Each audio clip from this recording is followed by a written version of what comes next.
আসসালামু আলাইকুম রহমতুল্লাহ। প্রিয় বন্ধুগণ, প্রিয় মুসলমান ভাই ও বোনেরা, আপনারা অনেকে জানেন, আবার অনেকে হয়তো স্মরণে নেই।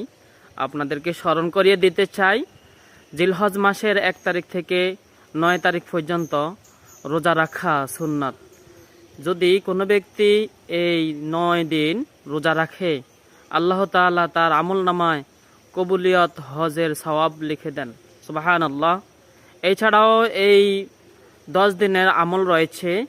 এই 10 দিনে চুল, নখ, দাড়ি, গোঁফ কিছুই কাটা যায় না।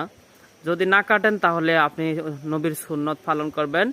আর যে ব্যক্তি এইগুলো আমল করবে, পয়লা জিলহজ থেকে 10 জিলহজ পর্যন্ত, ঈদের দিন পর্যন্ত চুল, দাড়ি, গোঁফ, তারপর নখ এগুলো না কাটবে, সে ব্যক্তি কোরবানি দিলে যে সওয়াব, সে ব্যক্তি সে সওয়াব পাবে।